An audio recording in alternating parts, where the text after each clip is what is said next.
today we are Yeah. specifically talking about talent solutions. And in order to do that, Sure.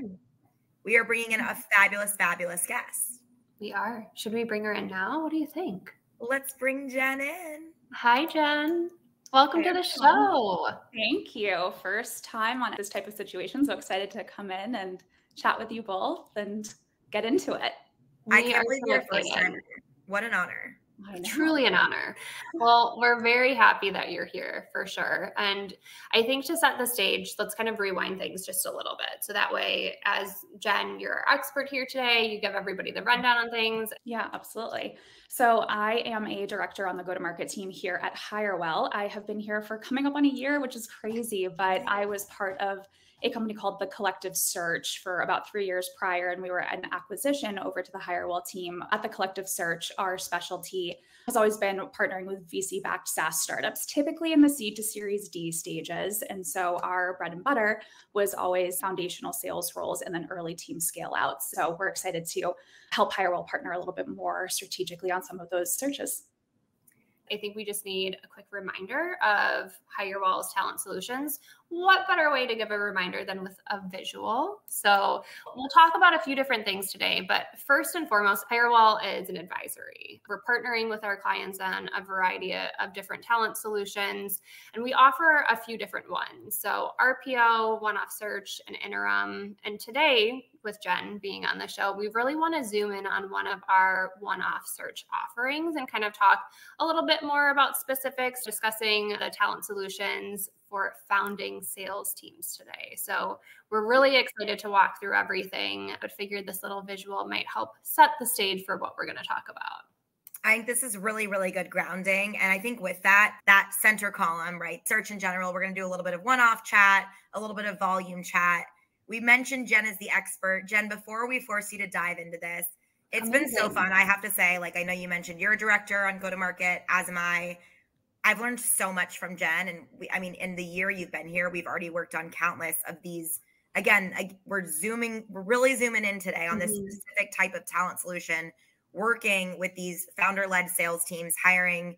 I know we've done a few this year, hiring founding account executives, sometimes one, sometimes like 5, hiring founding SDRs. We had a sales engineer search, sales leaders. So really excited to zoom in on this with you because it's been fun. It's been fun doing this with you the last year. Yeah, likewise. Time flies. I can't believe it's only been a year, but in the same capacity, like how fast that time goes for sure. So we've talked about the specifics of what we're going to focus on today. We're looking at things with a pretty narrow scope and lens. Jen, when you're working on these specific types of engagements, can you maybe share a little bit more about what else you're offering to our clients that we're working with, aside from just, presenting great candidates? Yeah. So I think the most helpful thing to kind of go in and kick off these engagements is really getting an understanding of what the experience has been of the founder so far in terms of hiring. And I do want to also preface, like, we work with a lot of different types of founders. Some of them are sales founders, some of them are tech founders, some of them are product founders, and each of them have a little bit of a variety in terms of how they look at go-to-market. And that's, based on their experience as well as also their product and where it sits. Right. And so a lot of times, especially if they're more on the tech or the product side, hiring for sales is just not something that they've done before. And so really kind of getting into the nitty-gritty of how comfortable and how experienced are you with hiring for sales is the absolute best place to start, and then kind of building out a process from there. The easiest thing to do is to start off with a rubric. And in recruitment, we love hiring rubrics and different, hiring process. We talk about it all the time. And so, foundational is a little bit different. It really is a marriage of kind of the art and science of hiring, like a true matchmaking effort there. There's a lot of emotion that goes into hiring a foundational salesperson and a lot of trust and transparency that needs to be involved in the process. Not that it doesn't, for future hires, but, we really kind of like to get in the weeds of really establishing that hiring rubric. That hiring rubric also helps really carve out what the founder is looking for in a sales hire. It really forces them to get down to the nitty-gritty of what's going to be an impactful person right now. Candidly, a lot of times what they needed, 3 to 6 months ago to right now. And then when we look at like 6 months or a year down the line, what you want this account executive or foundational sales go-to-market hire to accomplish. And so I think that's a helpful aim of the rubric as well. Definitely. So it sounds like from the rubric perspective, there's a couple different things that we're outlining there just to recap for everyone. One is basically like, how are we evaluating talent? Like you said, for many folks, this is the first time that they're going to be hiring for these positions. So they might not have, comparisons or processes that they can look back on from previous ones. Also, once we get into the process, like how are we talking about interview debriefs? What are the interview processes? Do we have to train interviewers? Like, we're really outlining all of this information and asking these questions before we get to the process of getting people into the mix. Yes, exactly. I think you touched on some really key pieces there too. Like the rubric, is a really great outline of like the beginning stages of the interview process and how we're funneling candidates through the interview process. Like, what is their experience? And I think that something that is a little bit easy to forget in the early stages of a founder hiring for these sales roles is that it's a huge, huge, huge hire for this founder, but it's also a huge commitment from this first employee, really creating the sales effort at your organization. And so making sure that, everyone's really in lockstep around how to talk to these candidates and to give them what they need in order to make the decision. So it's like definitely a two-way street of recruitment, helping kind of establish, okay, what are we selling here? How are we setting people up for success? I think that that's a huge piece that's needed in this like early stage. What's in it for them? Getting into the weeds of what this big leap means for this new employee. And then interview panels who we're bringing in to really establish, will they be successful and can we make them successful? Is this the right time for this hire?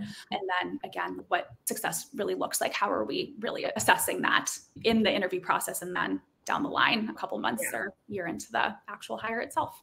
Perfect. And I love that you said, like the very first thing you said is you always ask, like, have you done this before? Right. Mm-hmm. Just to kind of zoom back out and remind people, like, the original question was like, what are we doing other than just like providing resumes, right? Like, just to remind people, that is like, I'd say that's honestly like a small fraction of what you're doing, especially with these founding searches. Like you said, like a lot of the times they've never hired before, and you really have to walk them through like how they even pitch their own company. How much have you seen like the one-off search in comparison to like the volume searches? Yeah. So I think that the hope is that what we're establishing in this kind of first hire, we can scale out for that first team hire. And so I think that that's a very natural progression of what we're able to support is really coming in, kind of having that expertise in what does this first person in seat look like? How do we ramp them up? How do we have them do what they need to do to take your company to the next level? And then how do we look at adding support around them and adding, more sales velocity around that initial hire? And again, hopefully what we do is we use what we've created from this first hire to be able to scale it out successfully for future hires. Typically happens, I'd say, within, 6 to 12 months, we'd be looking at additional sales hires there. Excellent. That's great to hear, just in terms of timeline and how the scope of work starts to translate. I mean, it sounds like you're frequently working on these types of searches. I can imagine that at this point you have a very solid understanding of what the right type of candidate looks like for these founding sales roles. Like, what's your network of folks looking like for these types of foundational salespeople? Yeah, so it's a great question. I think it definitely takes like a certain personality and person to be able to really thrive in this founding AE role. We've really developed a really solid network of folks that just love it. Like, they love the excitement. They love coming in, taking something totally brand new, crafting it, figuring out what works. And honestly, like a lot of the time, those people's motivators are a little bit different than motivators of an account executive that likes a little bit more stability and kind of likes knowing what they're getting into. I think it's really important that there's a lot of up in the airness and a lot of change that can occur, and being able just to kind of iterate and pivot. And it definitely takes somebody that genuinely thrives off of a little bit of that chaos to be able to really make an impact in this role. And also somebody that can work with a founder. I keep going back to it, but this is such a pivotal moment in the growth of a company. And it can be scary for a founder to give some power and give some autonomy over to somebody else to sell it. That's a big moment. And, one that like we're really able to support because we have a lot of folks in our network that have done it before. And again, they just love it. Exactly. I mean, I think you hit the nail on the head. Obviously, it's very market center for us to recruit for account executives, whether it's like SMB, mid-market, enterprise, and then some. But I think these searches are very, very different from your standard account executive search, where we're like finding candidates who have similar average deal sizes and similar length of sales cycles and like quotas, and have they targeted this type of persona?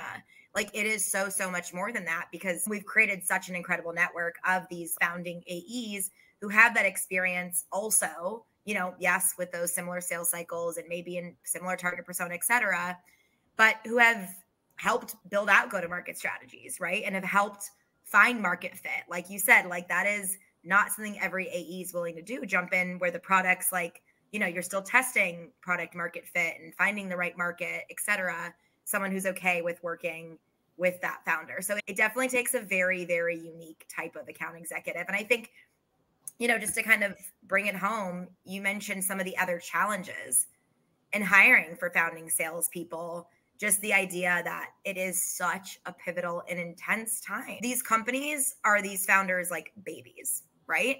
And like commonly, like Jen, you can elaborate on this. Who is the person before we hire these like go-to-market founding salespeople?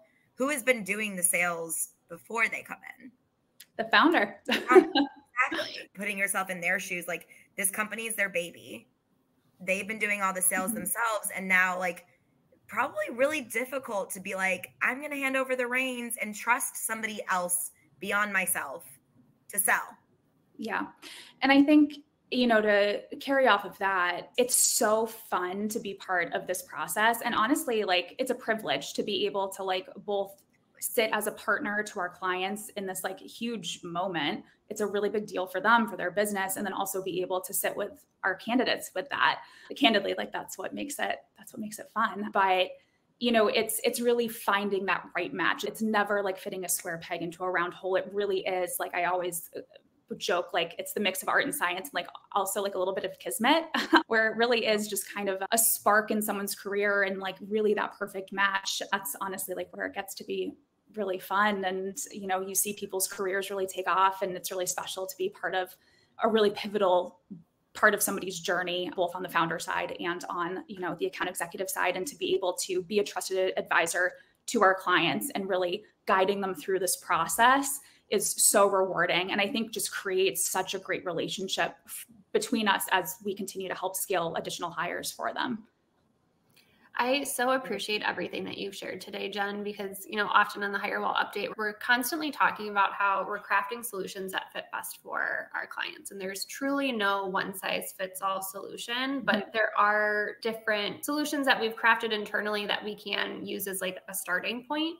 And here's the foundation for us to start to like put the nuances of specific organizations and roles and needs into it. And I think, you know, going over the rubric, talking about our deep expertise and these specific types of builds, it's just really great to highlight and just understand the nuances of how you all have been successful and, you know, scoping out these solutions and truly putting, you know, those really important roles in place for our clients in this space. Yeah. Thanks for letting me come on and nerd out a little bit on it. I mean, and honestly, like, I could talk about this with Jen all day also. So, I mean, if you are like a founder, right, you're doing all the sales for your company right now, and you are at the stage where you are hiring your first go-to-market folks, your first sales folks, even if you just want to chat, right? Like that's, again, the whole point. We're going back to that original graphic that Ryan put up in terms of like advisory. We'd love to just chat with you, see, you know, where you're at and how we can help and advise and partner.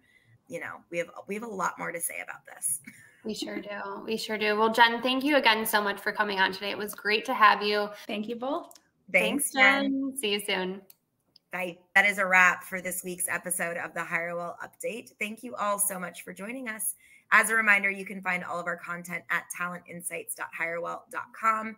Or if you'd like to learn more about Hirewell or our service offerings, check out our website. It's www.hirewell.com. We'll see you then. Thanks, everyone.